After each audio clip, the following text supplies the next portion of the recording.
Hey there, it's Bogdan, and I have with me Dan Brulé, who is one of the leading experts in the world with 53 plus years of experience doing the work on what is, I believe, one of the most exciting disciplines and practices and methods that anyone or everyone, even I believe, should be using to elevate their life physically, mentally, emotionally, spiritually. And we're going to talk about this ancient, this timeless practice, and Dan's work and his like half a century, more than half a century of acquired wisdom and experience with the method, what he's learned on his journey, and how you can get started with it today. Even during the interview itself, you can practice along what we'll be talking about, especially towards the end. So, hey, Dan, it's so great to have you here with us.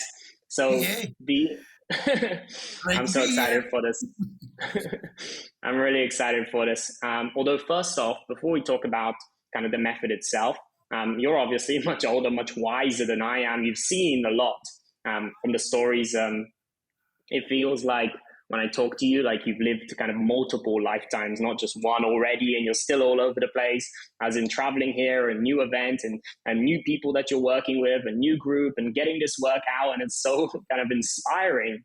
So the question I want to ask you specifically is kind of looking at the world as it is now, like today, and then kind of looking at decades past and years past and what's been happening in the world, and also kind of projecting into future and what will the kind of the breakthroughs that are happening. Lots of very exciting changes right now, very rapid changes. What would you say are some of the things that people are on one side they want and they're looking for right now, that they're kind of striving for, and at the same time, and perhaps more so here, what are some of the things that people come to you as in they're struggling with and they're having challenges with this area of their life or this part of what they're attempting to accomplish? What do people really come to you with, and what are some of your views on what's happening, and some of these things that are worth talking about and having these discussions and then working towards resolving and improving? What would you add here and share here? Cool. Well, I'll tell you, over the last 50 years of teaching breath work, I can think that one of the most common denominator is change. People are drawn to breath work when they're about to go through a big change, when they're trying to recover from a big change, or they're in the middle of a change and trying to navigate. It seems like breath work is the perfect tool for managing change. And if you look around in the world, things are intensifying, let's say. Things seem to be accelerating. And maybe it's evolution itself, things seem to be moving towards some kind of a point where something's got to give. Something's got a big shift of some kind, and it's getting more and more uncomfortable, and it's getting more and more intense, and it seems like an acceleration of some kind. And, nowadays with fake news and artificial intelligence, and you don't know who to believe or who's right or who's wrong or what's true or what's not true or who to listen to and who not to listen to. And so, more than ever, we need to find our own inner guide. We need to connect with our own inner wisdom. Um, and breath work takes us to our higher self, to our central being. It awakens our intuition. Um, Breathwork awakens heart intelligence. Breathwork awakens body intelligence. And when you add that to mind intelligence, you make better decisions. You reach better conclusions. You're sort of supported in navigating this change that's happening in the world. So the breath work is the tool of our day. And we need to, in times of crisis, we need to manage our physiology. In times of confusion, we need to manage our emotions. We need to manage our mind. And breath, conscious breathing and breath work is a tool for exactly that. So it's the tool of our day. And more than that, it's like the Swiss Army knife of life. You can use it to Mm-hmm. calm down. You can use it to lift yourself up. You can use it to find your balance. You can use it to wake up. You can use it to go to sleep. You can use it to connect more to yourself, to your body, to other people. It connects the conscious mind to the unconscious mind. It connects the conscious mind to the superconscious mind, the divine mind. And so, wow, more than ever in any time in history, we need to develop new abilities to meet the challenges. And breathing is one of those things that's right under our nose. We take it for granted, we overlook it, we underestimate it. It's so simple, it's so basic, and people think, what is there to learn? But as it turns out, the simplest things, the most basic things, are the most powerful things. So it's time. And it seems as if people are naturally waking up to breath work. I've been doing this for 50 years, and I have never seen it popping up everywhere.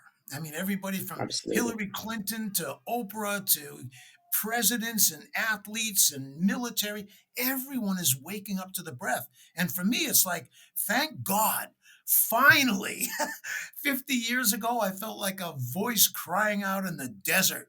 And people are breathing, schmeathing, meditation, meditation.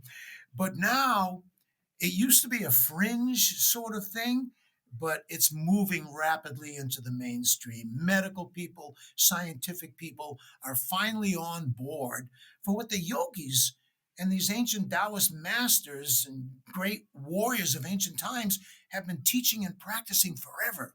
And finally, in our day, in these times, it's come alive.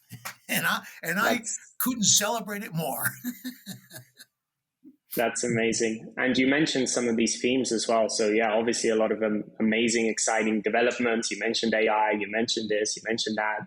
But the challenges you also mentioned. You said that it's a Swiss kind of army knife that it can be used to. So stress obviously is a big factor. A lot of mental health problems, physical health problems as well. And you also mentioned, and we'll talk about, I hope, how breathwork connects to kind of all of these things. You also mentioned some of these athletes. You mentioned these high performers that are using breathwork. So I'm curious, like these individuals, let's say they are already performing at an extremely high level, and they come to you and you coach them. So what are these people looking for? The people that are already doing well, that are already high performers. What challenges are they looking to address? How are they looking to level up? How does breathwork help there? Yeah. The peak performer level, the elite level in any field. Take tennis or golf. There's a handful of people who are at the peak, and their skills are so close that on any given day, anybody who has even a slight advantage wins the day because their skill levels are so close at that elite level, right? So the Mm-hmm. slightest little advantage, you win the day. And breathing gives those people, high performers, that little extra edge that allows them to overcome and to be victorious. And so those people recognize the benefit and the power of breath work. If you're in special forces or Navy SEAL or Army Ranger or something like that, the anti-terrorist hostage extraction team, these are life and death situations, high stakes life and death situations, and those people are trained to breathe, and they wouldn't be practicing this stuff if it wasn't working, right? Yeah, But for sure. everybody has their own high stakes life or death decisions to make, and what works on the battlefield works in the boardroom, and it works in the classroom, and it works in the bedroom. And so, anything that can lift up our abilities to help us to focus more, to be more relaxed and get into a flow state, trigger the flow state, get into the zone.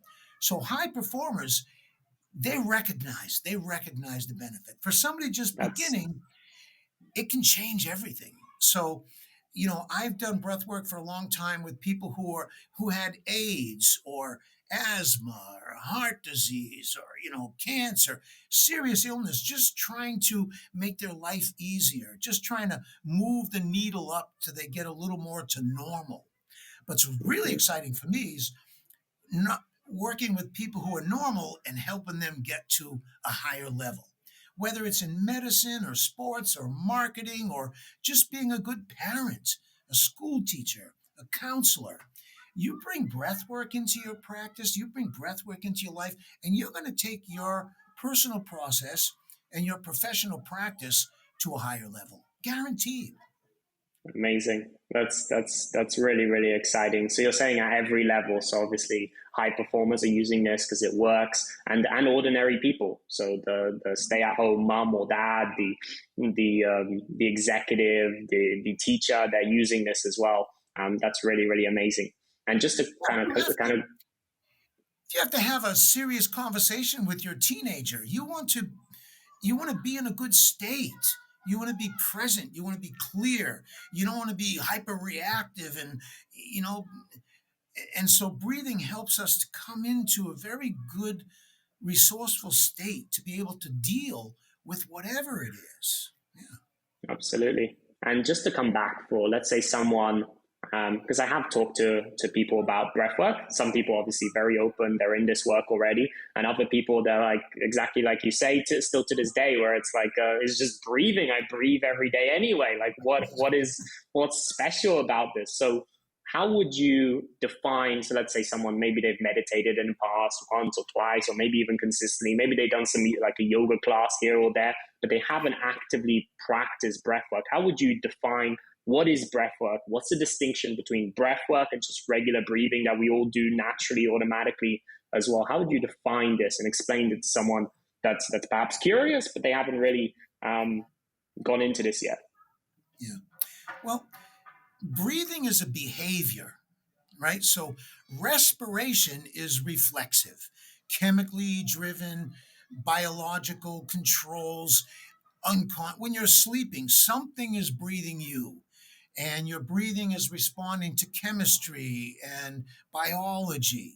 That's respiration. It's reflexive. Breathing is a behavior. So, and look, certain behaviors make you rich. Certain behaviors, you end up in prison.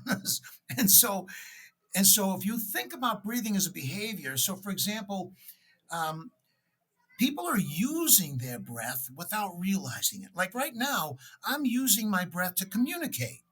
I'm using my breath Mm-hmm. to speak.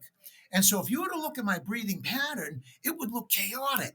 It speeds up, it slows down, it stops, it moves because it's not only serving my chemistry, my biology, my physiology, it's also serving my communications. In the same way I use my hands to communicate, I'm using my breath to communicate. So we're already using our breath. And some people are using their breath to avoid pain. They're using their breath to be invisible, not to be noticed. They've learned to hold their breath so as not to draw attention to themselves. They've learned to hold their breath to suppress emotions. They've learned to control their breathing, to control their expression. And some of this is like unconscious programming. Sometimes in a traumatic moment, we held our breath and it allowed us to get through a difficult moment. And then breath holding becomes a constant unconscious habit and it starts getting in the way of everything else. And so we have unconscious behaviors and we have conscious behaviors. And so breath work is about bringing to light our unconscious breathing habits and patterns, which might be serving us or not. So, for Mm-hmm. example, when someone gets under stress, I found that there are two ways that they go out of balance. They either overbreathe, they Mm-hmm. hyperventilate when they're in a panic, when they're anxious, when they're under stress, or they underbreathe. They hold their breath. And so when we bring our breathing back into balance, we can manage emotional situations, physical situations. And so breath work is this two parts. One is simply becoming more aware of your breathing, just becoming conscious. How am I breathing when I'm upset? How am I breathing when I'm stuck in traffic? How am I breathing when I'm trying to solve a math problem? How am I breathing when someone insults me? How am I breathing when I'm enjoying music? we are victims of our unconscious breathing patterns in those moments. If I'm angry, I'm not focusing on my breathing. I'm focusing on you because you made me mad, or I'm focusing on what you did or what you didn't do, or the situation.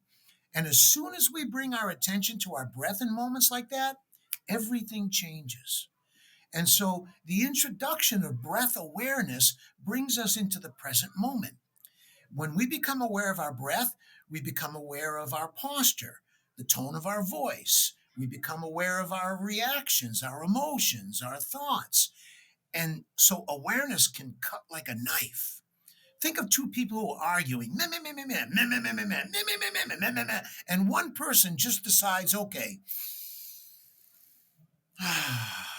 from then on, your whole course of your life changes, introducing one conscious breath, coming in and applying a little observation. And we've all had the situation where you think it's so important that the other person get your point of view, that they agree with you, get your idea, and and you look back after a few weeks or a year, and honestly, how important really was it in that moment? And so this ability to step back from things that are happening or become more present to things that are happening, breath work does that. So there's two parts of breath work. One is breath awareness, where you just every day you spend some time, you don't breathe in any special way. You just observe your breathing. You become aware of the breath coming in, going out, any pauses. Is it fast? Is it slow? Is it through my nose? Is it through my mouth? Is it high in my chest? Is it low in my belly? Pure breath awareness, being the witness, that's mindfulness practice. That's a meditative practice. And the other is conscious breathing.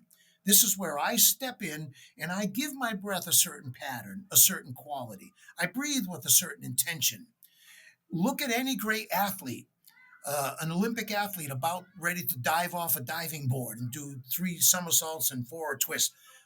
They get their toes curled over the edge of the diving board, and just before they dive, what do? They gather their attention, they focus, and then they can perform. Basketball players, anybody, they do the same thing. It's being used already, and we need to encourage more people to, to unlock the power and the potential of breath awareness and conscious breathing. Those are the two fundamental aspects of breath work. One is the breath is breathing me, my body's breathing itself, and I'm just a witness. And the other is I step in and I give my breath a certain quality. I give it a certain pattern. I wake it up. I slow it down. I give it rhythm. I give it harmony. I give it a smoother quality. And now I'm doing the breathing. So that's Yeah. breath work. Breath breathing me, me breathing the breath, my body breathing itself, and me taking charge of the process. And that's how we begin to unlock all of our potential. I mean, the That's synopsis of my book, Just Breathe, is exactly that, that all of the high states and the extraordinary abilities that we normally associate with the great saints and the warriors and the gurus and the mystics, everybody has the potential to achieve those high states and develop these extraordinary abilities. And the key to that is breath work. That's amazing. And I actually want to touch on that. Brings about kind of two questions for me. One is, what are some of the basic ways that you can train this if you set aside 10 minutes a day? Also, for everyone watching this, like, wouldn't it be so powerful to take these two aspects and start living them in your life? How much better all these little situations, how amazing would that be to start implementing this into your life? So that's one thing. Yeah, we'll get to I'm going to ask you about the breathing patterns, the specific things that people can do. But before that, when you start doing these two aspects, you start being more conscious of your breath, and then you start also being consciously breathing. What does that lead to? How does that change the body? Because a lot of breath work is now very much backed up.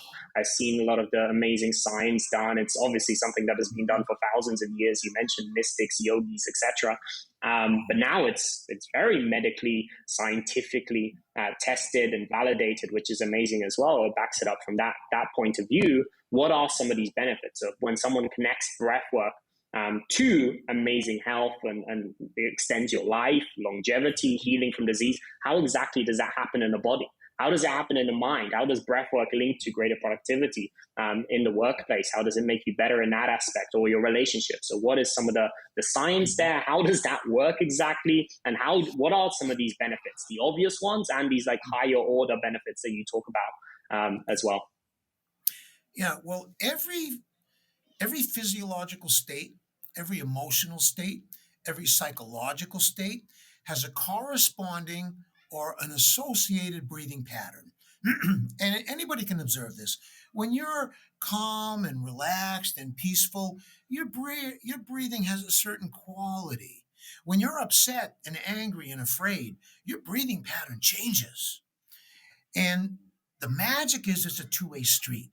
So if every time my state changes, my breathing pattern changes, then that means that if I change my breathing pattern, I can change my state. I can move out of one state and move toward another by controlling my breath.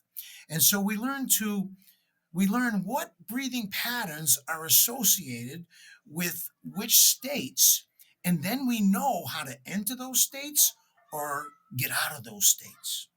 On a physiological level, carbon dioxide is a big, important feature of breathing, right? We're inhaling oxygen and nitrogen air, and we're exhaling carbon dioxide. Carbon dioxide is a volatile acid. And so that means if you are holding your breath and building up carbon dioxide, or if you are hyperventilating and overbreathing, you're blowing off carbon dioxide. Since carbon dioxide is an acid, you can upset the pH acid base balance in your body. And that triggers all kinds of illnesses and diseases and deficits. And so, if you have unconscious breathing habits that keep tipping your chemistry out of normal just because of your unconscious breathing habits, it's estimated that 60% of the ambulance calls in major US cities are related to dysfunctional breathing patterns, Wow. anxiety attacks, high blood pressure, all kinds of things are either caused or exacerbated by dysfunctional breathing. So when we get a handle on our breath, we get a handle on our chemistry. So And what and you're saying also, here is that someone can right, have like they can have the most amazing, let's say, diets. They can be in the gym every day, even multiple times a day. They can do all this stuff, but if I'm understanding this correctly, they could be breathing in such a way, and it kind of sabotages a lot of those efforts. And so this kind of becomes a big pillar of creating the health and the body you want as well. Is that correct? exactly. It's like an overlooked aspect that's critical to many illnesses and dysfunction and imbalances. For example, it's directly controlled and connected by the nervous system. So, in every human being, when you inhale, you activate the sympathetic branch of your nervous system, fight or flight. When you exhale, you activate the parasympathetic branch of the nervous system, rest and digest and recover. And so, if you're out of balance in your breathing, you send your nervous system out of balance. And when you bring your breathing into balance, you balance your nervous system. So it's like it's biohacking. It's getting a handle on things that we used to think that, well, they're automatic. I can't control my blood pressure. I can't control my skin temperature. I can't control my heart rate. No, you can control those things. And the breath is one way that we get a handle on those things. You know, if you're in a real high stress situation and your heartbeat goes through the roof, you get up to 150, 160 beats a minute, you're in a panic. The only way to get control of that is to get control of your breath, and you can slow your heart rate down, right? If you're in a stressful environment and you're producing adrenaline and cortisol, and And your unconscious breathing habits are constantly putting you in a stress condition. And here you are trying to get a good night's sleep, and your unconscious breathing patterns are literally keeping you in a chemical state that's ready to fight or run. Of course, it's hard to sleep. And so, or if you're depressed and you have no energy, but you need to perform, then you get a handle on your breath and you ramp up your energy. You sharpen your focus. And these are skills that everybody has, but you don't teach them in school. And Yeah. nobody can do it for you. You have to develop these skills by yourself through training. So my friend Mark Devine, Navy SEAL, has a beautiful thing. He says, look, concepts get you nowhere. Training gets you everywhere. And you are unconsciously training yourself in terms of breathing every day without realizing it. And so you want to get conscious about the breath training that you're doing. Yeah. So, That's and you speak can and change your speak. life by changing your breath. And on the topic of concepts get you nowhere, and you need to train it. What are some of, so you talk about this basic series. So someone, assuming, let's say someone's watching here and they're new to this, like I mentioned, what are some of the basic, let's say, if you want to consciously breathe, if you want to set aside time, just like for meditation, just like for exercise, just like for yoga, what type of breathing patterns and how do those correspond to specific changes in the body? What benefits? And also, could you demonstrate that? So maybe following along here, people can start consciously breathing in these particular ways, as well as beyond that, obviously experimenting on their own or going to advanced stuff. But for someone just getting started, what is your basic series? So I learned in the military. I was a medical person in the military. Hopefully, I was good at preventing people from getting hurt, but very often I was the one that after they got hurt, after something happened, I came in and tried to save them, fix them, repair them, heal them, care for them. And so more and more, it was really important for me. I was in special operations. I was a deep sea diver. I was an emergency and medical rescue specialist, underwater medical rescue, and um, and I always, when I was assigned to a new team, I didn't know any of these guys, and I had to get to know them quickly. And I realized that when things go crazy, when, excuse my French, when the shit hits the fan, right? When there's a crisis, I noticed there were generally two kinds of people. One of them was like a chicken with their head cut off, running around, yelling a bunch of useless things, doing a bunch of crazy things that wasn't helping them or helping anybody. And I wanted to know who that guy was because I would need to sit on him. I'd need to be a human straitjacket. I'd need to say, look, get in his face and say, shut up, calm down. We're going to make it. And then there was other people who had the opposite tendency. They froze. They became like zombies. Um, and you could see a train is coming, and you watched the whole thing happen, and they just stood there and they let it happen. They only had to just move a little bit and they would have been okay, but they couldn't or they didn't. I want to know who that guy was because I'll probably need to kick him in the ass. I'll need to shake him or slap him or wake him up. And I wanted to know ahead of time who who's going to lean in that which direction because I want to move in and prevent it and help them to get back into balance.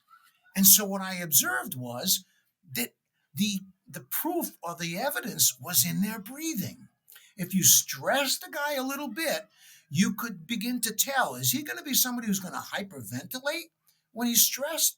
Or is he going to be somebody who's going to tend to hold their breath when they're stressed? And if I knew that, I knew how to intervene.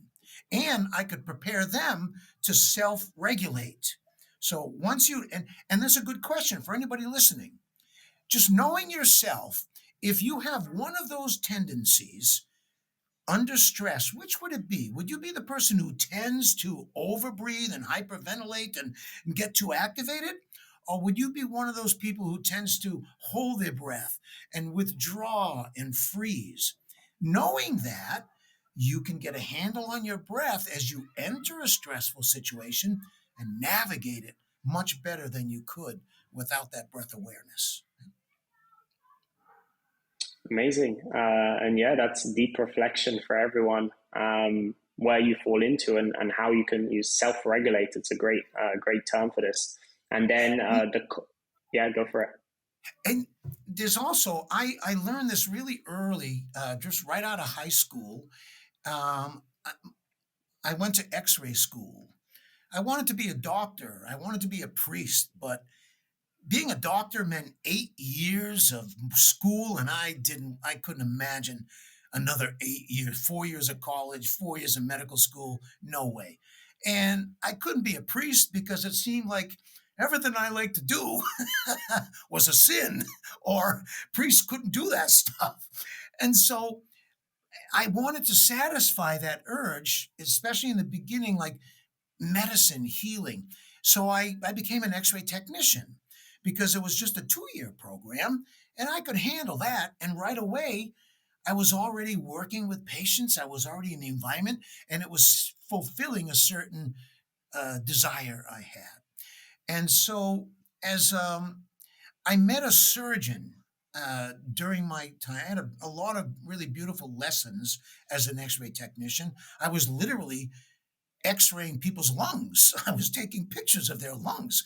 I was telling them, take in a deep breath, hold it, and click, I take their picture. And when they took a deep breath, I watched what they went through, the muscles they used, the expression on their face. What they felt was a deep breath, how they went about taking a deep breath. And it was as if the breath started to speak to me. And I could see personality traits and psychological and emotional tendencies were being reflected and expressed in their breathing.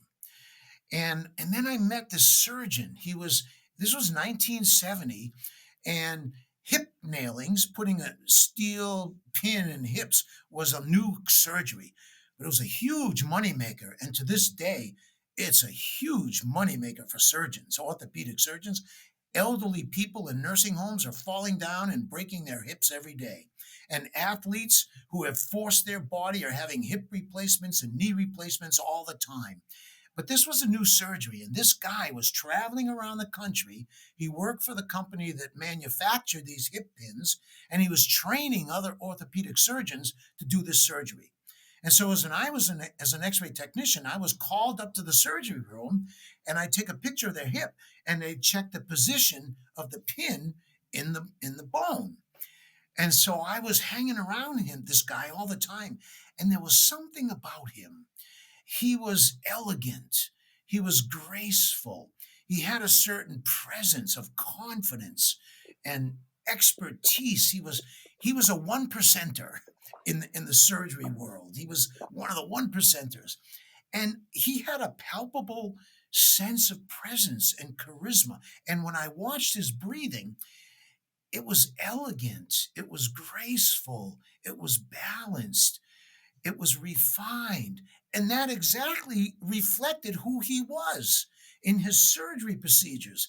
He was so elegant and so confident and so skilled.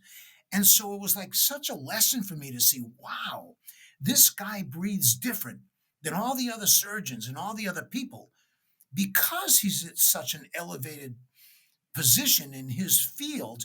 It showed in not only in the way he moved and took over a room and the way he commanded attention, but his very presence and the way he breathed had all those qualities.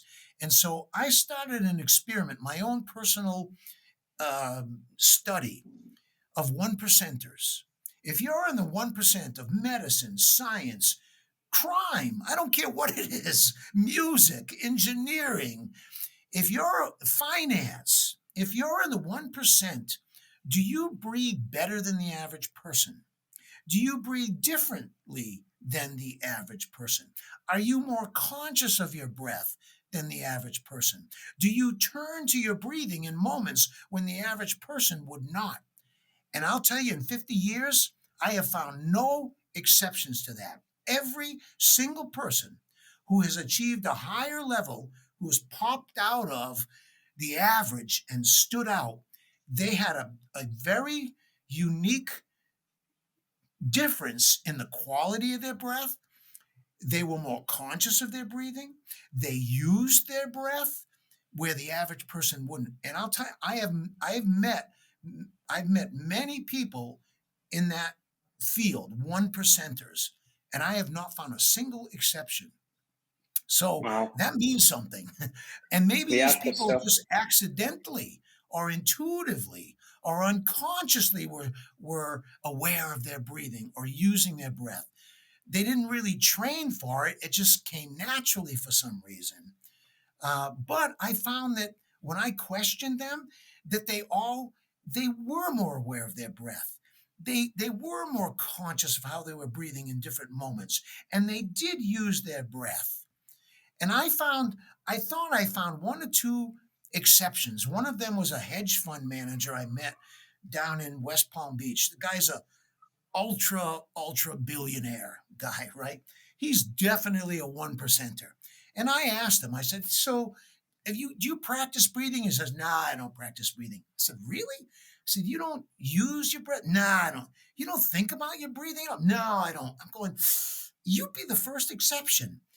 And he goes, oh, wait a minute. He said, no, right. He says, at night, sometimes when I've been working with something all day and I'm going around in my head about it, before I sleep, I take a couple of long breaths and I relax. Aha, so you are using your breath. And then he said, oh, wait, I just thought of something else. He said, sometimes when I yawn, my wife yawns. And sometimes when she yawns, I yawn. And we actually play this game that when one of us yawns, the other person yawns. Aha, that's breath work, my friend. So, phew, I thought I found an exception, but he wasn't an exception. He just didn't realize it so much. So we talked about the body, and now you're talking about some broader applications because most people would not connect training breath work with these various benefits, these higher order benefits, you often call them. So we talked about the body. What about the mind, or what about beyond that? Let's say the spiritual benefits as well for breath work. How does that come about? How taking these one percenters? How does breath work help them to kind of sharpen their mind and their cognition? How can anyone here sharpen their mind to focus, to be more productive in a world of so much distraction? And then, so once we cover the mental and emotional, also the spiritual, how are those things connected? A big connection is brain chemistry. Certain breathing patterns produce a different soup of chemicals in our brain: endorphins, serotonin, noradrenaline, dopamine. And so certain breathing habits and patterns produce certain kinds of chemicals. And so breath work allows us to choose the kind of chemistry that supports us. And more than that, it's sort of if you're, I work with teams like, SEAL teams. They're in a helicopter. They're on their way to who knows what. They have certain intelligence. They said, okay, this is supposed to be here, this is supposed to be there, but they don't know what's there till they actually get there. And sometimes the intelligence was accurate, and sometimes the intelligence was totally off. And so you have to be able to shift. I think Mike Tyson said, everybody has a plan until you get punched in the face, right? And on the way to an event, an action, um, they're in the helicopter and they're practicing box breathing. Inhale, pause, exhale, pause, inhale, pause, exhale, pause. They do this for a reason.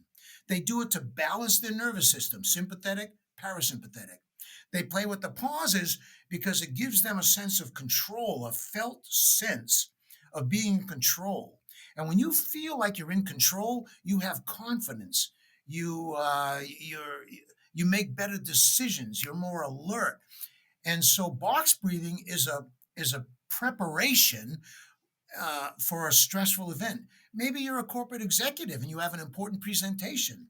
Maybe you're a school teacher and you just want to show up better. You have a difficult conversation that you have to have, and you want to be in a good state. You don't want to be hyper, and you don't want to be, and so breathing puts us into a good state, right? And so let's say that you when you land in that helicopter, you jump out and nothing was the way they said it was. There was supposed to be nobody there, but you're surrounded by 200 enemy agents or whatever. What do you do? Call your mother? you know, reach for your radio, reach for your gun? No, you get a handle on your breath, and you're trained to do this. And when you get a handle on your breath, you are beginning to manage your mental state. We manage our emotional state, we regulate our emotional state, our chemical state, our mind, our mental state by controlling our breathing. And so those people are trained to do that. And there's a really beautiful, and it doesn't have to be complicated. People can make simple things very complicated, and it doesn't need to be complicated. And so when you learn a couple of fundamentals, that's enough for you to manage and navigate an awful lot of things that you might feel you're just a victim of it. Your heart rate, your blood pressure, you're confused, you lack focus. Breathing allows us to get a handle on our energy, get a handle on our attention, and that can save your life. Yeah, I was going to say. So you have kind of alluded to the idea that some of this people can develop unconsciously these abilities, and that's great. And what about the people that don't, or maybe they don't even know where they are on that? Is all of this trainable? Can anyone do this? Maybe you have a story of someone who maybe didn't believe that they could do this at all. But is this possible for anyone to, one, fix, let's say, unconscious breathing patterns, and then two, with the conscious breathing, to train themselves to get these benefits, to improve their health, improve their mind, improve their emotions, spirit, all dimensions kind of their well-being? Is it possible for anyone? Yeah, as children, we unconsciously and consciously model other people's behavior. And so if your parents are hyper and they're arguing and hyperactive and squabbling all the time, you're going to grow up to be somebody who probably is like that, right? If you were blessed with parents who are very calm and very relaxed, you're going to model that kind of behavior. And so you modeled other people's breathing patterns without realizing it. And and and maybe your parents weren't exactly breathing masters.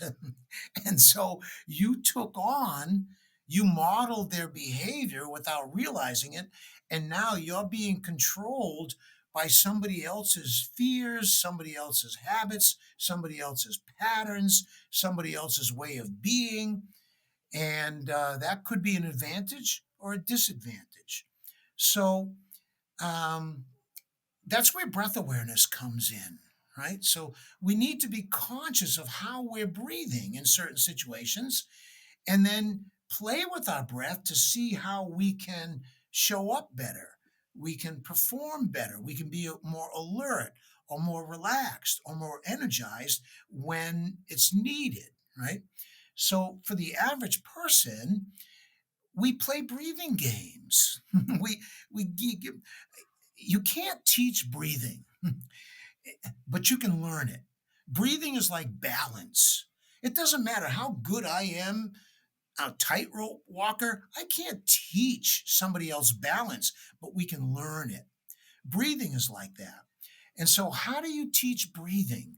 How do you teach something that cannot be taught and can only be learned? Well, you have to teach them to become more self observant, more mindful. And so we tell stories.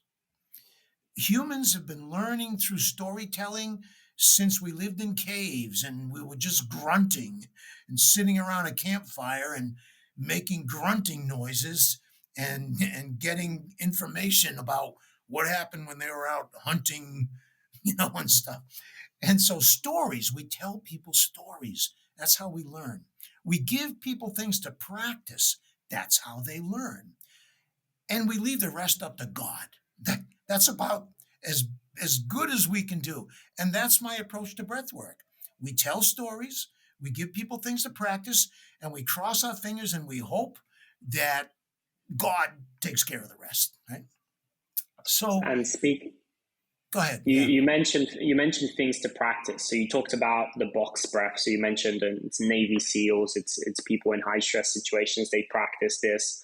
I think the standard one is like 4 count for each one. What are some of the other, or what's, let's say, one other breathing method that maybe a lot of people don't know about, but they can practice? They can practice right now. They can practice later tonight. They can practice before bed. They can do something right away so they can start to feel the benefits of taking time to breathe and breath work starting right away.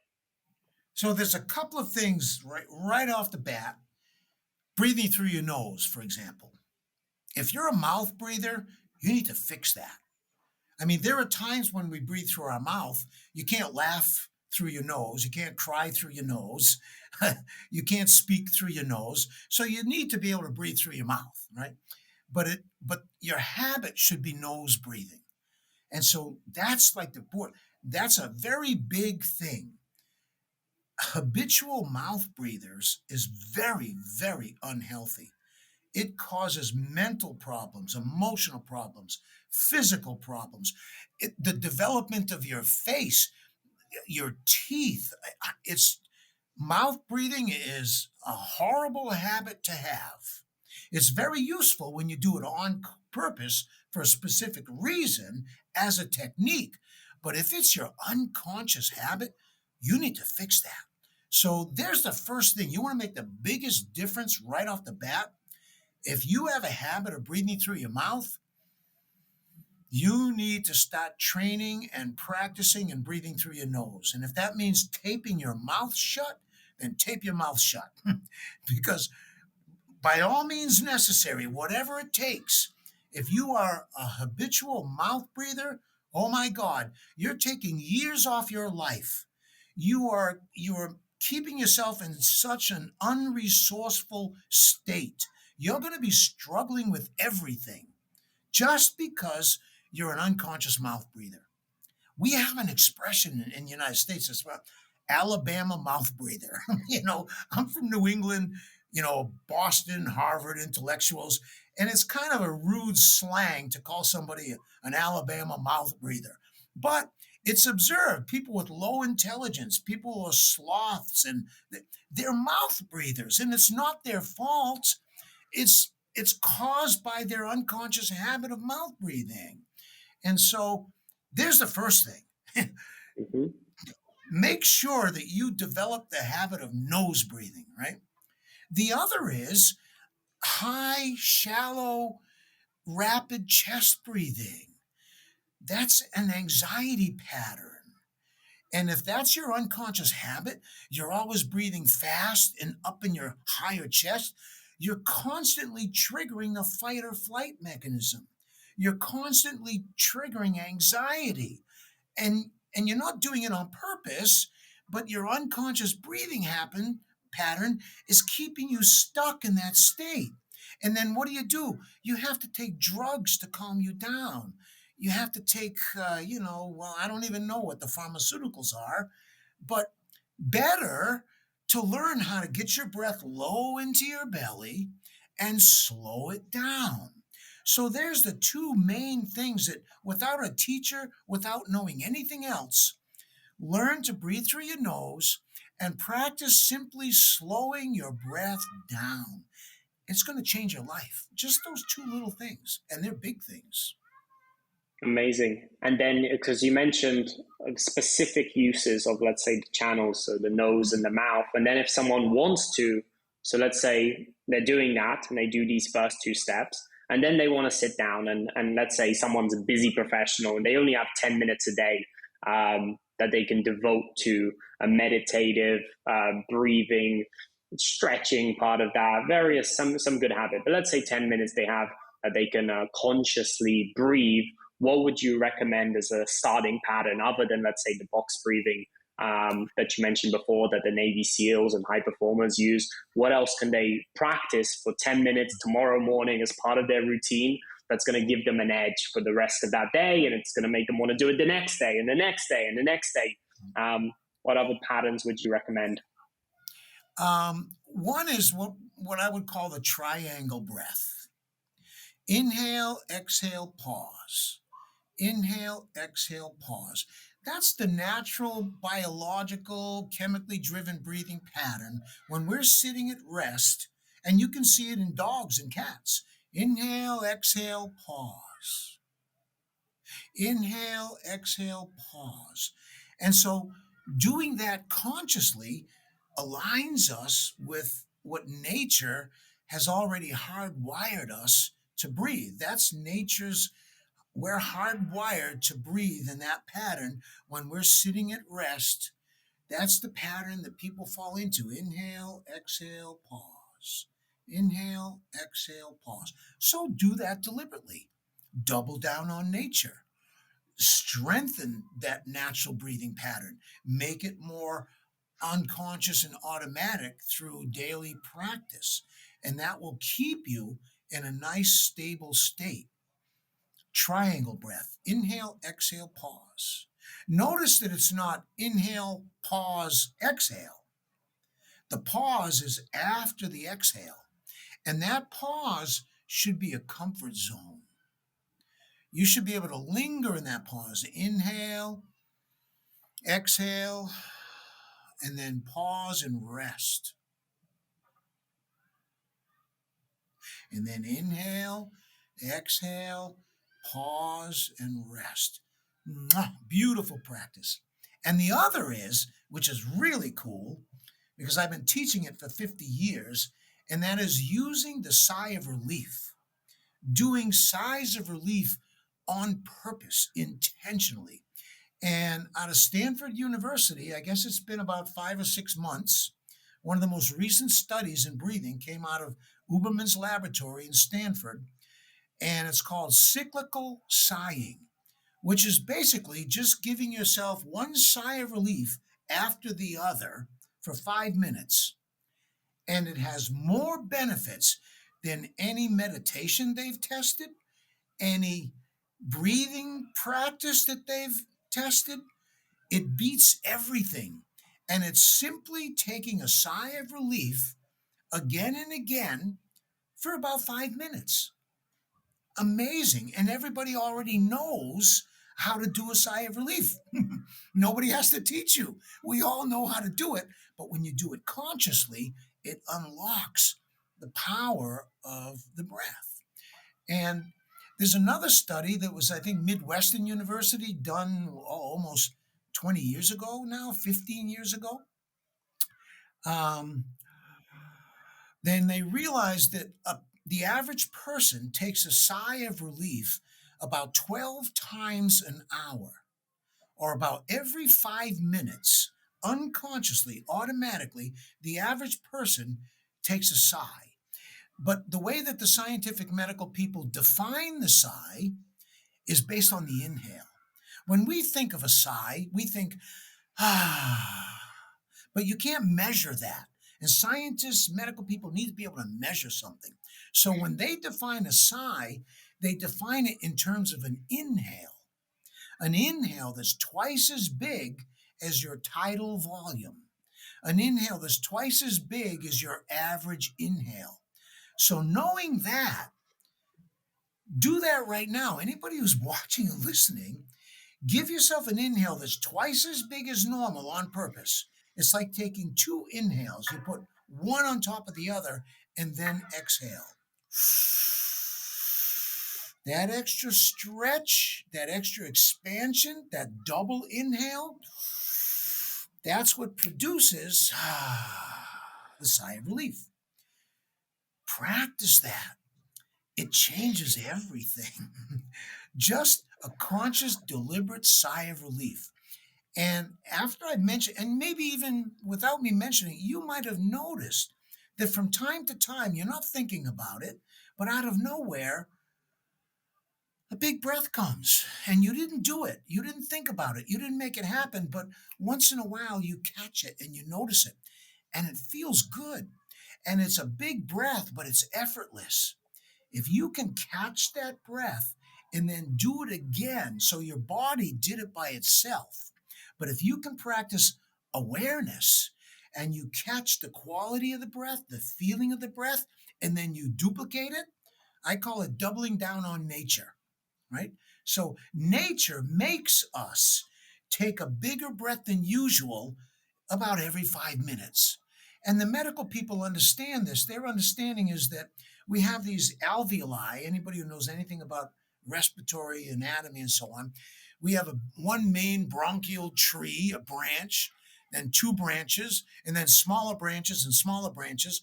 Our bronchial, they even call it the bronchial tree. If you turn it upside down, it looks like a tree. And out at the end of all the little branches are these microscopic air sacs called alveoli. And there's something like 9 billion of them in our lungs. And that's where all of the gas exchange takes place.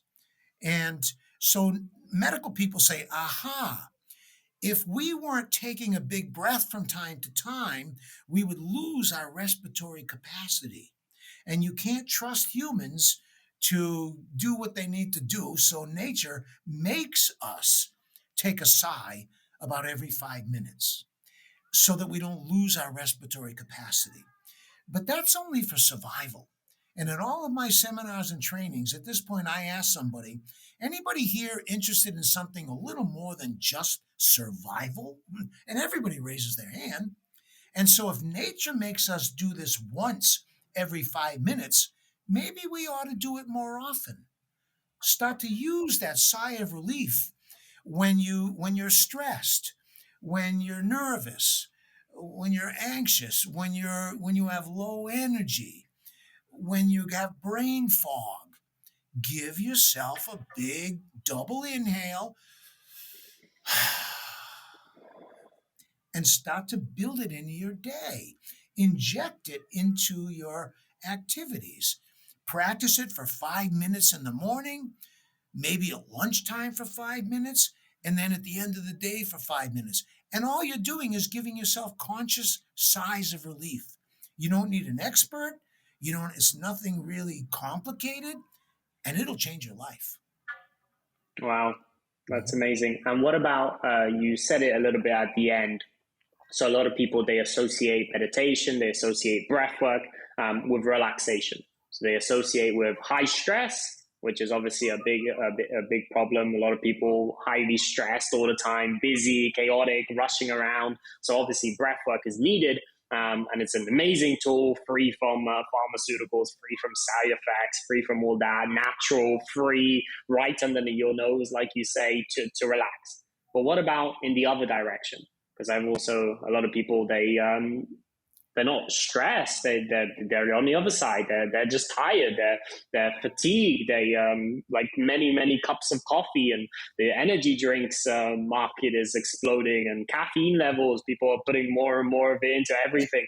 So how can breathwork help people also in the other direction? How can you energize yourself with breathwork? Yeah. The general rule of thumb is when you lean into the inhale, you activate energy. When you lean into the exhale, you activate relaxation and calm.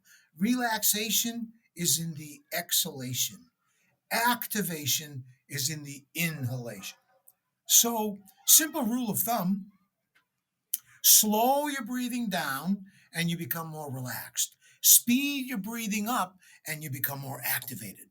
So already you can begin to steer your system according to the needs in the moment.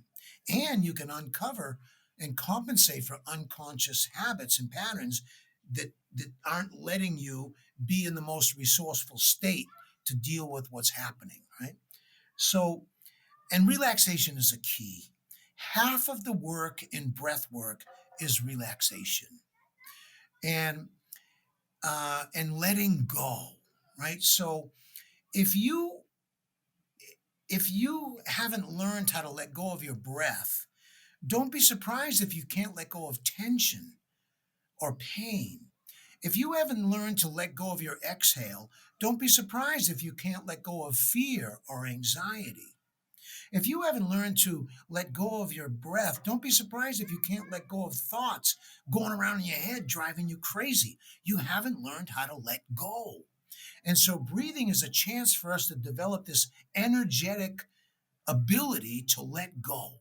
Let go of pain, fatigue, tension, fear, anxiety, resentment, anger, confusion, depression. And if you're in pain, you don't want a long, complicated process to get out of pain. You'd rather just pop a pill. Well, instead of popping a pill, you can take a few breaths and it'll do the same thing. So you get good at letting go of your exhale, and you'd be surprised at what else you can let go of. You can let go of pain and fear and anxiety and stress and tension. It's a skill that you can develop and get really good at.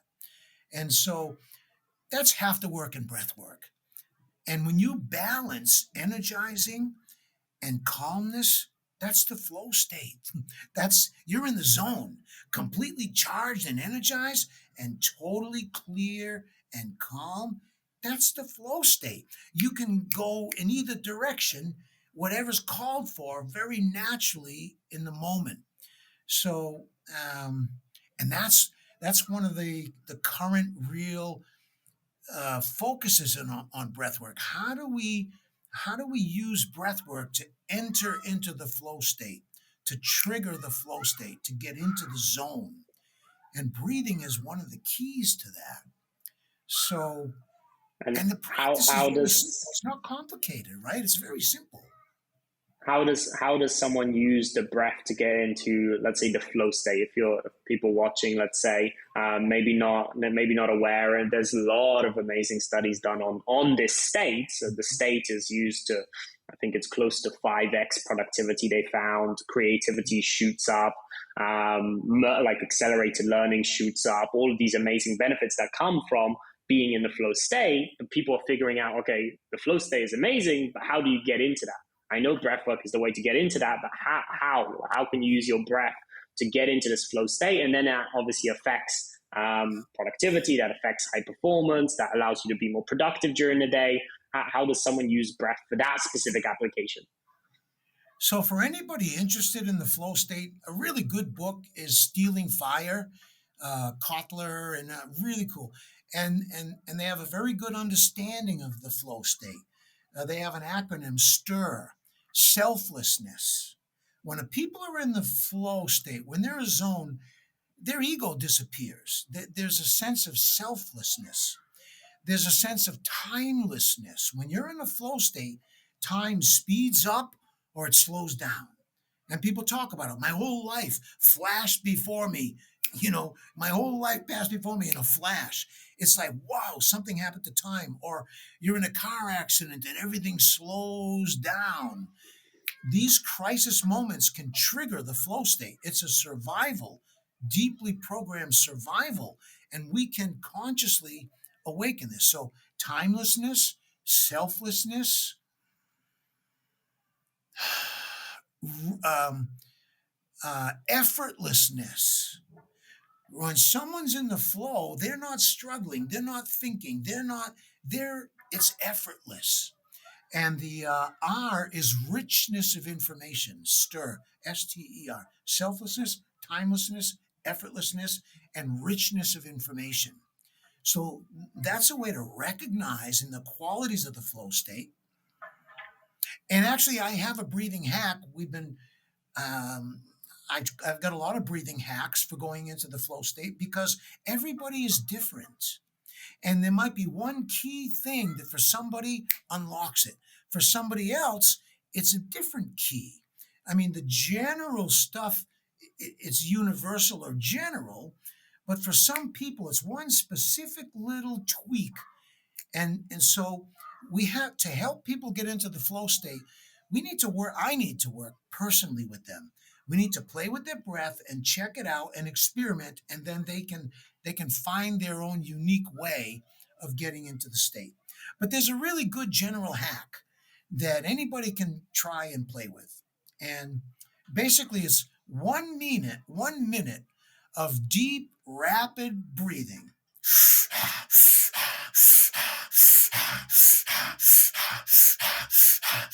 And really go for it. Active breathing, chaotic, wild, powerful, deep, rapid breathing.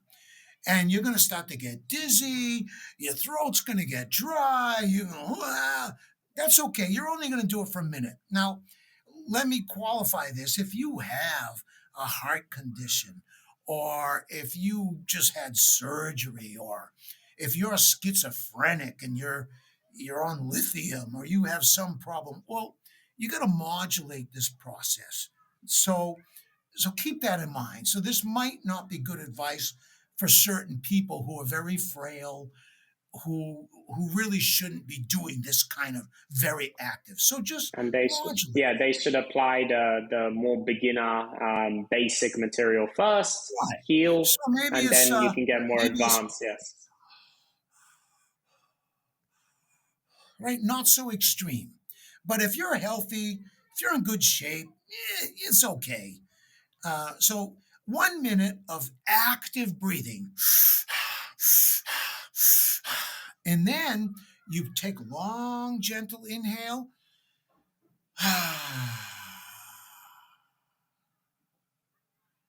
and you fall into silence and stillness at the bottom of the exhale, and linger in the silence and the stillness.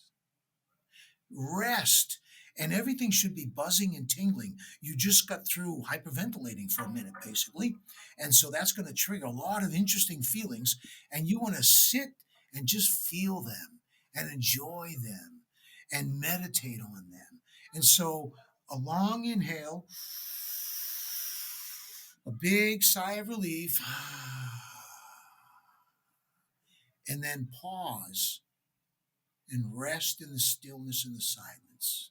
And then when you're ready to breathe in, take in a long, slow, deep breath, but try not to disturb the stillness. So it's a gentle, long inhale. Don't disturb the stillness. Fill yourself up gently, and then take another dive. After the air stops coming out, continue to drop down, continue to relax, and rest in the silence and the stillness. And maybe do that 3 times. And then go back into a minute of rapid, powerful breathing, and then do 3 deep dives into stillness. And then when you start breathing again, try to bring the two things together. You're breathing actively, but you're also relaxed. That's the sweet sauce. And you're going to generate in yourself something like an energized calm, a dynamic relaxation. It's got the quality of both silence and stillness and relaxation, and energy and aliveness and activation. And that's how you hack your way into the flow state with the breath. Wow, that's amazing. That's profound. Everyone should test it at home. To go a little bit of a different direction, breathwork has, from what I've seen, from what you talk about, it's shifted a lot. You mentioned at the beginning when you started 40, 50 years ago, no one knew what it was. And now people are talking about it. It's on TV, celebrities are doing it, articles all the time, it's all over social media. It's gone mainstream and it's popular. But within that, obviously, there's new problems come about from that. So, what have you observed in this kind of journey of seeing this thing that you've been there from the beginning? You've been kind of a pioneer in this field, and now it's merged into something else. What have you observed about the topic, about potential information, misinformation, advantages, disadvantages, and then from that also misconceptions? I'll ask. that a lot of people maybe have picked up now about breathwork. So, what is this observing this over many, many decades now? What has that been like? When I first got into breath work, it was in the military, and I was using it to manage my emotional state, to become more clear and present, to energize myself. And I was just, there was no teaching about it. We were just stumbling along, finding our way, kind of thing. And when I started to get out of the military, um, I got into rebirthing. And the focus of rebirthing was this idea that everyone suffered from birth trauma, that uh, that birth for the average person was such a traumatic experience that they fried parts of their nervous system. The first breath was so painful, so it was like breathing fire, that your second breath wasn't so big. and and we learned if we want to like protect ourselves, we hold our breath. If I want to not cry, I hold my breath. And children do this intuitively. If you want to stop yourself from crying, how do you do that? You hold your breath, and that's how you hold back the crying. And the same thing with laughter. How do you stop yourself from laughing? You hold your breath, and people do this automatically, right? If you want to be invisible, you hold your breath. Animals do this, right? There's an antelope or whatever chomping on the grass in the Serengeti plains somewhere, and there's a noise in the bushes. Crump, crump, crump. They hold their breath. It's a fear response. And when you're not breathing, you're not giving away your scent. You're not letting the world know that you're there. And a little 3-year-old girl, if she's playing hide and seek and she hides behind the couch, guess what she's also doing? She's holding her breath. And nobody taught her to do that. If you want to be invisible, hold your breath. If you're a kid in school and the teacher's looking for somebody to ask a question and you didn't do your homework, you're in the back of the room holding your breath, hoping that they don't notice you. And so when I started into this breath work out of the military, it was to release certain primal fears, to release certain programming and conditioning. It was a spiritual practice, and we practice it because normal therapy wasn't getting to the problem. And when rebirthing came out, it was the same time that primal therapy appeared in the world. Arthur Janoff and primal therapy, primal scream therapy. He was working on the same stuff, birth trauma. At the same time, there was a French obstetrician, Frederick Leboyer, who invented this. His book was called Birth Without Violence. And he transformed the practice of birth, right? So, for one thing, births happen in a hospital.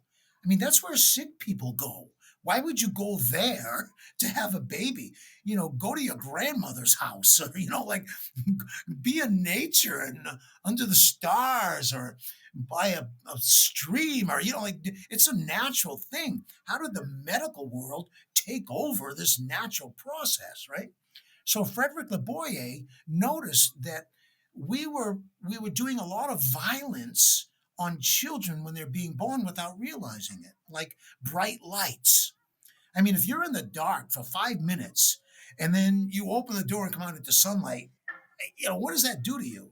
Imagine being in darkness for 9 months and then you wake up under bright hospital lights, or they turn the air conditioning on so the doctor will be comfortable, but you've been in a 100-degree Fahrenheit womb for nine months, and you come out into 70 degrees and you're wet, a 30-degree temperature change. That's a shock to your system. And when you're in the womb, your mother's body is filtering all the energy of the world, all the sounds are being filtered, you're being protected. And then as a newborn baby, you come out and you're like a fish out of water, and your senses are being bombarded with sharp sounds and bright lights, and they're rubbing rough towels on your skin, and they're sticking things in your nose and giving you injections and stretching your spine and slapping you. Most people never recover from birth. They lose a lot of their subtle abilities and skills and sensitivities. Their nervous system gets fried. Um, we lose the shock and the trauma of birth uh, for the rest of our life. We're not fully who we could have been. And so when I first got into breath work, it was trying to heal the very first traumas, even trauma that occurred in the womb. Your mother had certain fears, and you absorbed those fears. She took certain drugs and they crossed over the placental barrier and you were drugged. And so when you came out, you had already been affected. And so I was when I my first conscious use of the breath outside the military was about that. What's our original trauma? And try to heal that, because all of our other traumas are built on top of it, are often reenactments of the original trauma. A pattern gets set up. I had to struggle to go through the birth canal, and now I have to struggle to communicate. I have to struggle to get what I want. I have to struggle to make money. I have to struggle in my relationships. And it's like struggle is a pattern, and it comes from birth.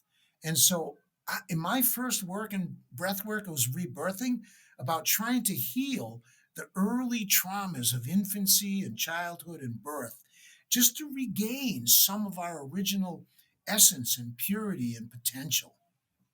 And then it's grown through the years. And so it's therapeutic, but it's not therapy. It's spiritual, but it's not a religion. And it's quite natural, but for some reason we're missing it. We're out of sync with our nature. And that's a really important thing, because humans are the only species on this planet that can be unnatural. Think about that. A dog can just be a dog. A tree can just be a tree. But a human can be inhuman and unnatural. And so, but we can also be superhuman. We can be supernatural. So that says something about human potential, right? If we can be unnatural, we can be supernatural. If we can be inhuman, we can be superhuman. And so more and more, breathwork is being picked up by people who are interested in that.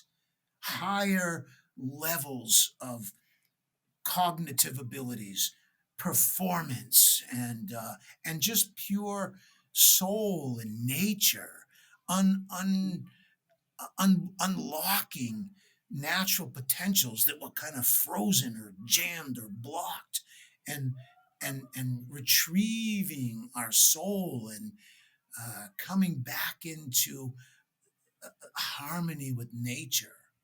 And so breathwork now is being used by everybody for all kinds of things. And that's why, for me, it's very important that we learn the fundamentals. Even the greatest musicians practice the scales before they perform, right? And so we develop some scales in breathing. Breathe fast, breathe slow, breathe through your nose, breathe through your mouth, breathe high in your chest, breathe low in your belly, breathe intense, breathe subtle. And you develop a daily practice, which is like practicing the scales. And you get better and better at performing at whatever it is that you do. So. It's amazing. And just to speak a little bit more to the spiritual aspect of this, because if a lot of people don't connect breath work directly to, I can use this to improve my health, or working back from, okay, a lot of people, I want to lose weight, I want to be fitter, I want to be healthier, I want to live longer, I want to get rid of this pain, this disease. They don't connect, they don't look at they look at, okay, let me go on a diet. They don't look at, okay, let me start to breathe. They don't connect those things together, let alone mental, emotional, or spiritual in this sense. So how does I'm curious, how does breath work activate this kind of the spiritual Yeah. connection? How can it be used in that particular way?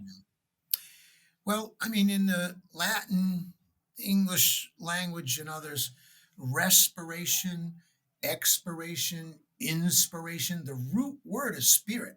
That's not an accident. That's not a coincidence. Um, that's an invitation. That's an opportunity, right? And so when you are breathing, breathing is a spiritual practice. Um, Breath is life. In all the ancient languages, the word for life, the word for God or breath, it's the same word. The word for spirit, the word for life, the word for breath, it's the same word. This isn't a coincidence. This is the roots of our spiritual nature is in the breath.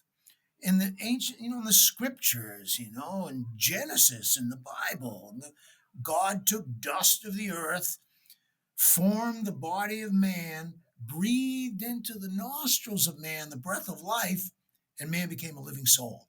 So it's already coded. It's it's not coincidental that all of the words in our language overlap and point to breathing because breath is life. And In that the case, source of no, breath, if you follow your breath, it's like a thread, it leads to its source. So, breath itself, you can follow your breath to the source of life. You can awaken the source of life in you by awakening your breath. It's not just philosophy, it's an actual breathing is a genuine spiritual practice.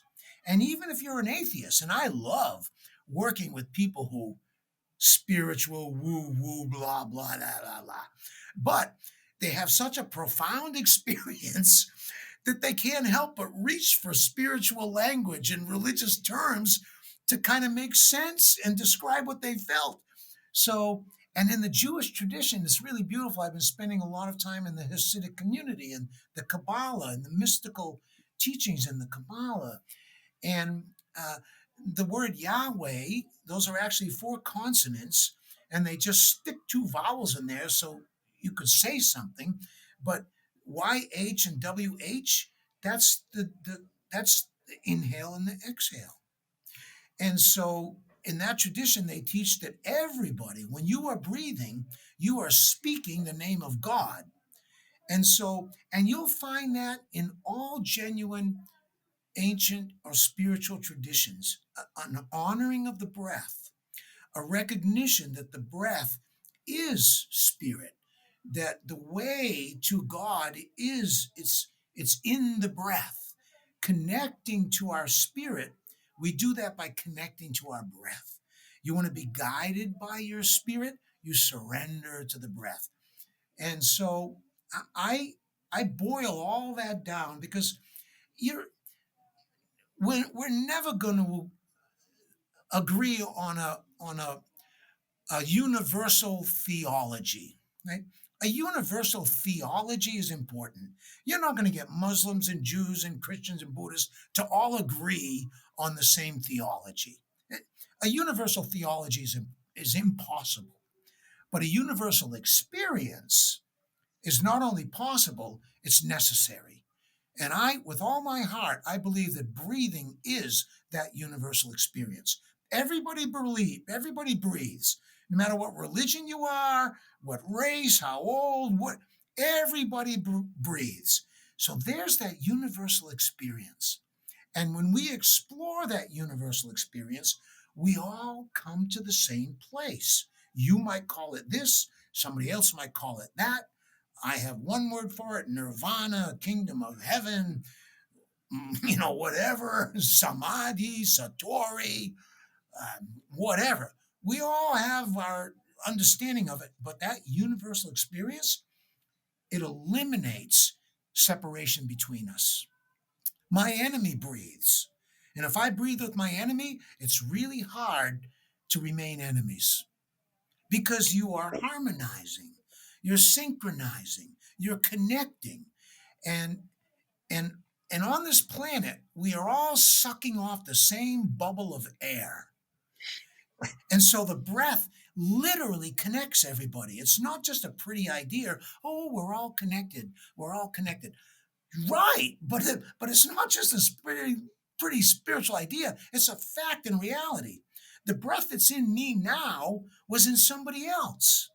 And there's a great book called Caesar's Last Breath, and it explores this, that there are, scientifically speaking, there are literal molecules of air that Caesar breathed that are in our lungs right now. Molecules of air that Jesus breathed, the Buddha breathed, Moses, Krishna, Mohammed, all the great saints, literally, some of the actual molecules of air that flowed through them are now flowing through us. And so breath is the way to attain or awaken to our spiritual connection. It's real. And there's no Absolutely. avoiding it at some point. And if I Yeah. feel my connection to you, how can I do violence on you? I'm doing violence on myself. If I can awaken the feeling of connection, and and that's through the heart. You're not going to do it through the head. You're not going to do it through gut reactions. It comes through the heart. And it's no accident that the lungs are wrapped around your heart. And when you breathe, you are beginning to open your heart, and you are going to make spiritual connection first to yourself.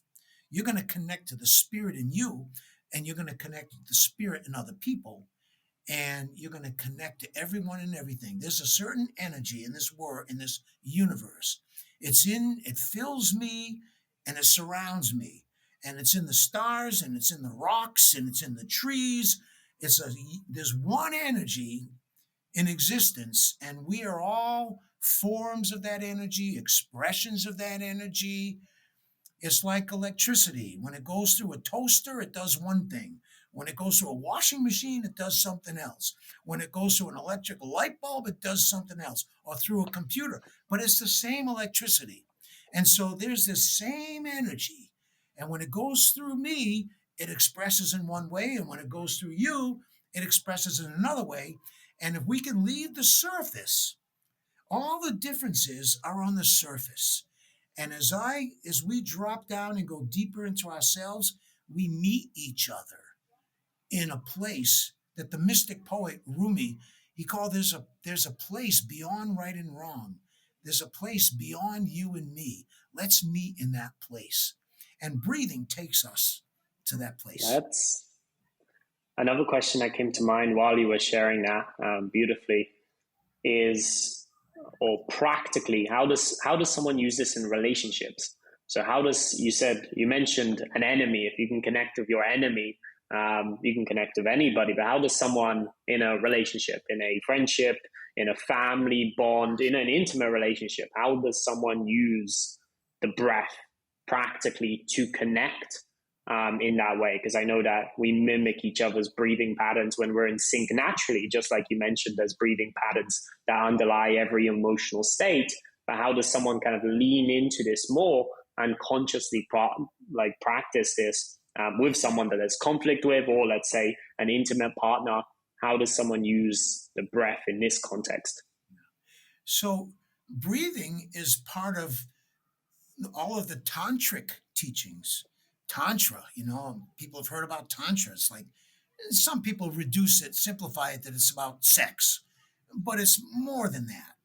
However, if two people are making love, and sometimes, I don't know, guys are like jackhammers on the blink, like uh, mindless, kind of just taken over by animal instincts. But if you slow down and you become more conscious, you become a better lover. and and if you synchronize your breathing to your partner's breathing, She inhales while you're exhaling, or he exhales, you inhale. If you synchronize your breathing, it takes lovemaking to a much deeper level, a much higher level. And so there are beautiful direct breathing practices to transform your sexual activities and make them spiritual and make them divine and 10x the pleasure of it, or 20x the pleasure. So, uh, harmonizing our breathing, sharing a breathing pattern connects us in a way that's unique, right? Um, Noticing how you're breathing in certain moments. You're stuck in traffic. How are you breathing? You're listening to music. How are you breathing? You're upset and angry. How are you breathing? You're feeling wonderful. How are you breathing?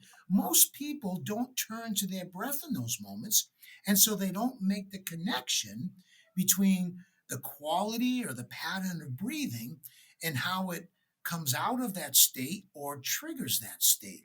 So that we're back to breath awareness, developing this ability to turn to your breath in certain moments, right?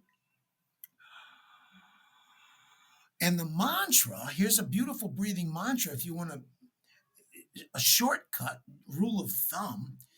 When you inhale, you are opening and expanding. Now, if you open and expand, you're going to take in more energy. You're going to take in more information. You're going to get out of a box. So, inhale, open and expand. Exhale, relax and let go. if you are if you're in the beautiful moment of pleasure, you want to open and really open to that pleasure. If you're holding your breath, you're not going to be able to get as much pleasure. And if you're stuck in pain or confusion or limited thinking or negative thoughts, you need to relax and let go. And so, open and expand, that's the inhale. Relax and let go, that's the exhale. So I can open and expand and take in energy, and then I relax and let go, and I melt into that energy, or I absorb that energy, right? So breath work becomes a way that we can play with our energy, work with our energy, uh, you know, build up more energy, down regulate, up regulate, channel energy, direct energy, receive more energy, put out more energy. And well, this is so useful and so practical in any situation. Wow. And another question I asked earlier, or I wanted to dive a little deeper in. So you've observed these changes in what breathwork has become. What are some of, so you covered already some of the misconceptions, the myths about the topic of breathwork, where people think that this is how you should be doing, and you've offered some nuance there. What are some of the other myths or misconceptions that people have about the breath and how they should be using it and their breathwork practice, that if they were to convert and change that belief a little bit to a more empowering belief, would support them in this practice and in life overall? Yeah, one real there's a lot of hype around breath work.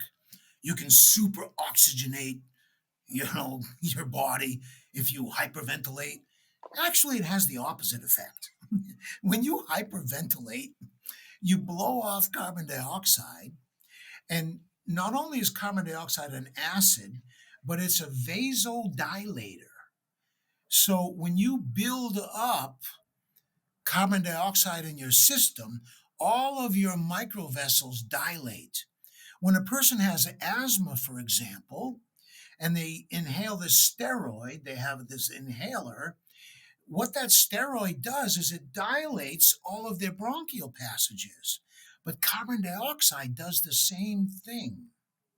And so getting comfortable with air hunger And practicing breath holding, you build up a tolerance for CO2. And when CO2 rises up to a certain level, it triggers this dilation of microvessels, blood vessels, and your brain is flooded with oxygen. If you hyperventilate, you constrict all of the blood vessels and the microvessels, so the blood can't even get into the tissue. And when you hyperventilate and blow off carbon dioxide, you you're causing your blood to hold on to the oxygen. The hemoglobin, it's carbon dioxide that triggers the release of the hemoglobin from your cells, of the oxygen from the cells in your blood. And so when you feel like an asthma person is a classic, where they're struggling to breathe and they feel like they can't get enough breath, what they need to do is exhale. They don't need to breathe in more. They need to breathe out more. Slow down. Breathe less. And that's allows the CO2 to build up. And what most people are doing is they're so sensitive to the levels of CO2 that they keep their sensitivity gets higher and higher, and their tolerance gets lower and lower. And so even a little bit of carbon dioxide in the system, and they're already panicking and they're trying to breathe more, which causes a vicious cycle. The more they breathe, the more CO2 they release, the more air hunger the more they struggle to breathe, the more they struggle to breathe. It's a vicious circle. And so you have to relax. That's hard to do when you're in a panic, but it's what you need to do. And so I could tell myself, relax, relax, relax. And my body may not listen to me. But if I breathe in a certain way, it's going to relax my body. And so um, I forgot the question. But um, yeah. Misconceptions, and that's definitely those are some of the big ones. You also touched on asthma, or you mentioned earlier high blood pressure. How can someone use breath work, or can breath work be used to reverse some of these breathing, respiratory health problems? Is there research to support that? I a lot of people know I work with Tony Robbins. He's one of my favorite clients, students, and he's my teacher. It's a beautiful. He's such a generous soul, and he's brilliant, and he's done so much work on himself. And I can share this because he has already shared it publicly. When we first got together, and I asked him, okay, breathing is a magic wand. Ding, what do you want to do with it, right? And at the time, he was working on his blood pressure, and so that's okay, blood pressure, that's easy. And so when I started to observe his breathing and study his breathing, and I said, okay, show me your favorite breathing pattern. Well, he's Tony freaking Robbins. He's like the ever ready bunny. The guy's got no off button. And so what's his favorite breathing? Well, of course, that would be Tony Robbins' favorite breathing. That's how he is. He's an energizing, energetic, wow, go for it, 100% total guy. He's all in whatever he does. And so when I was watching him breathe, I noticed that, and he breathes with passion. And I noticed that every time he breathed, he was clenching his jaw. And I could see his temples, go dinka, dinka, dinka, dinka. And I said, wow, every time you inhale, you're tensing your jaw. It's passion, it's enthusiasm, but it's actually dysfunctional because just when you want to open and expand, you're actually tensing your jaw. And that constant tensing of his jaw was what was causing a big factor in his blood pressure. So all I did is I said, look, when you breathe in, deliberately relax your jaw when you breathe in. And when he started doing that, his blood pressure went down 15 points. It's never gone back up. He fixed his blood pressure lickety split. So very powerful. But that's a little thing that you might do unconsciously. And it's one example of things that we may be doing and don't realize that are causing problems and we don't see the connection. And so that's a really ideal example. And the other is, well, when you relax, when you exhale, you want to practice, don't just let go of your breath, but let go of your muscles, let go of your jaw, let go of your shoulders. Everybody has a place where they know they carry tension. And so when you breathe in, you want to breathe into that place. And when you breathe out, you want to relax that place. And you're going to be doing biohacking real quick. So it takes awareness, it takes relaxation, and it takes breathing. And that's my formula for transformation. Wake up, the consciousness factor. You want to get healthier, you want to be a better performer, you got to become more conscious. Conscious of your habits, of your patterns, what you're doing with your muscles, conscious of your environment. You know, wake up. That's the first ingredient in the formula for transformation. Con- Awareness is the consciousness factor, and the message is wake up. The second ingredient in this formula is relaxation. It's the release factor, and you learn to let go. And the third part of the formula is breathing. That's the energy factor, and the message is take charge. So you want to improve yourself, wake up, let go, and take charge. And in some moments, you need to let go. In other moments, you need to relax. In some moments, you need to focus on something. And in other moments, you need to get your focus off of something. So, and that's skill and that's practice and that's development, right? So, a real shortcut formula: wake up, let go, and relax. And in any given moment, let wake up, let go, and breathe. Right. In any given moment, one of those things is going to help you get over the hump. You become a little more conscious of what you're doing, how you're doing it, the muscles you're using, the thoughts you're having. And if you suddenly can wake up, you're going to get through or get over something. Or you might need to just let go. Imagine two people having an argument, and one person finally just goes, I just interrupted a pattern. And the entire course of my life just took a different direction. Why?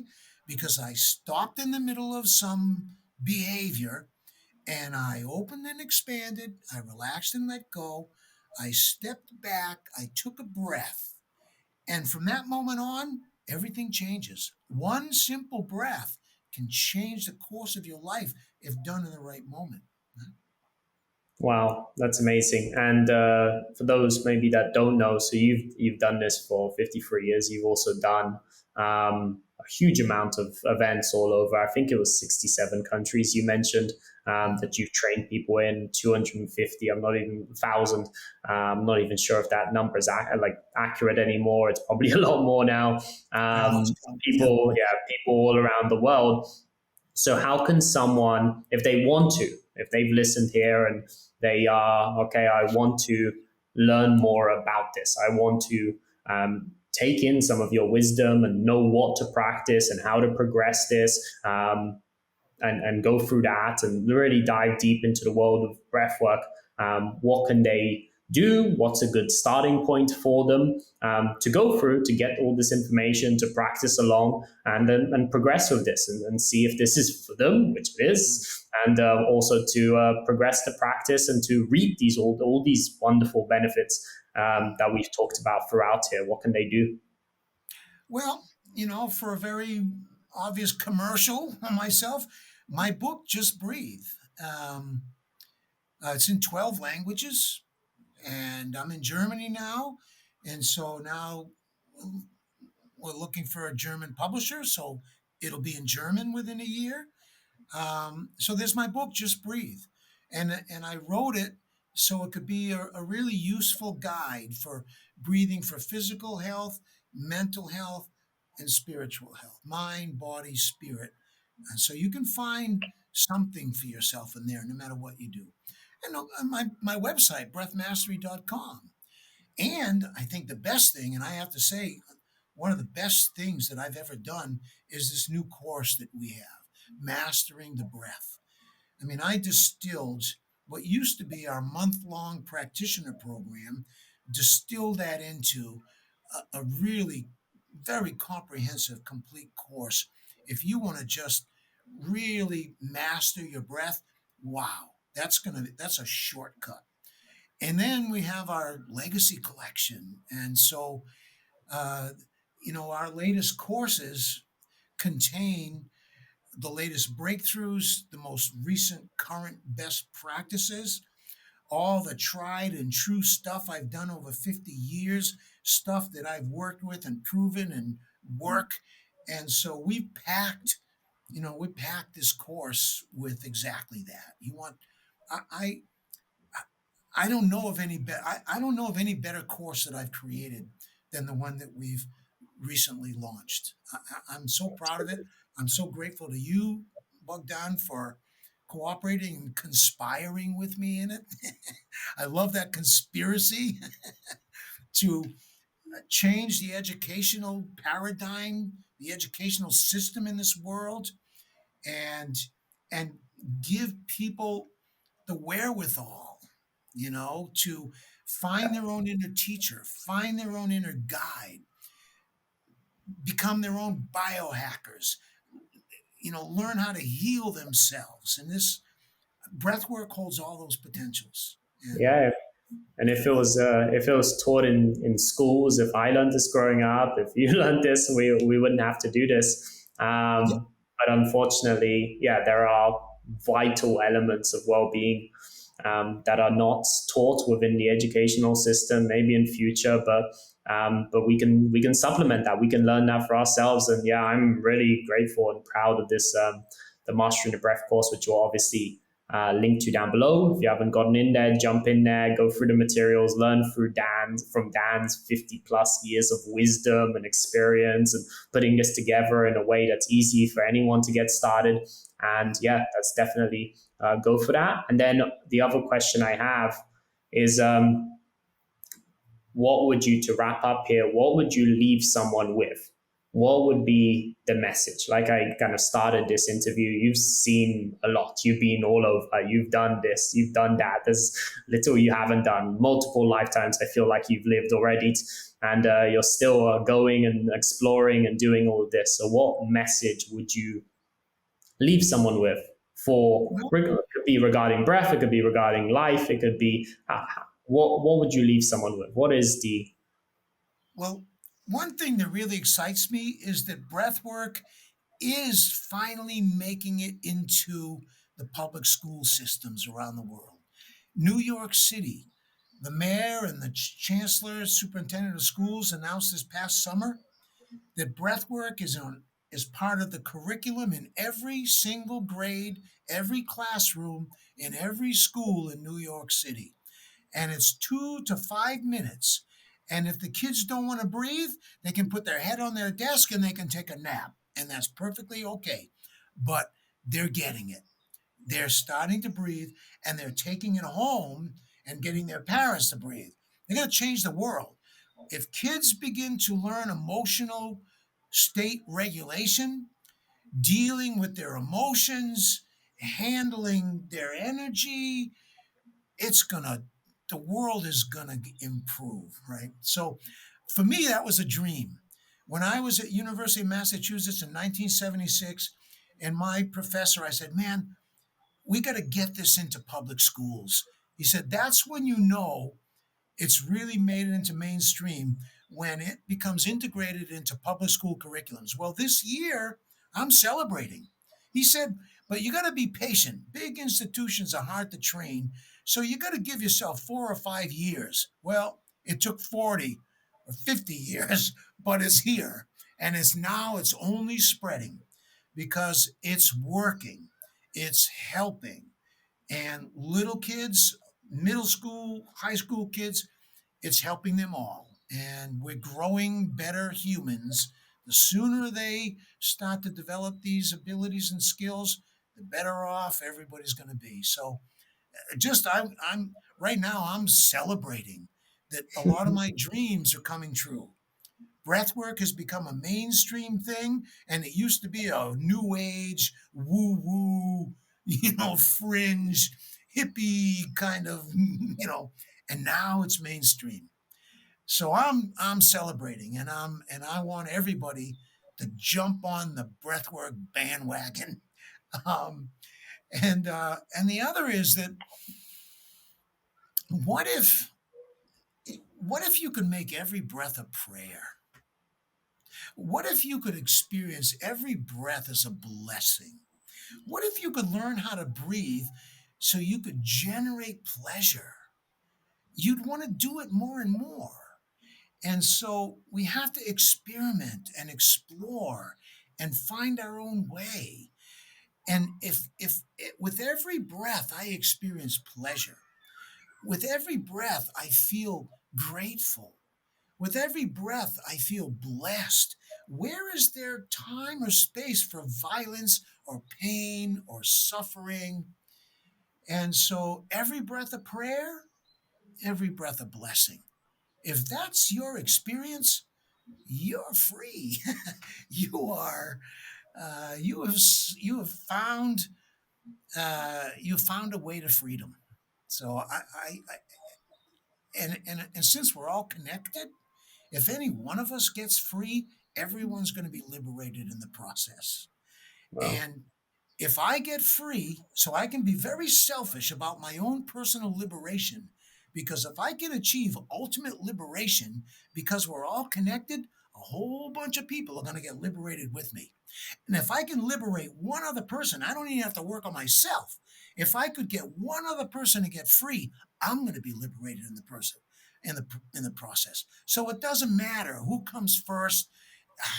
I can be very selfish or very selfless, and it's still going to work. So wow. it is. Thank you so much, Dan, for sharing all of this with us and just being you and sharing this message with the world. Thank you so much. Thank you.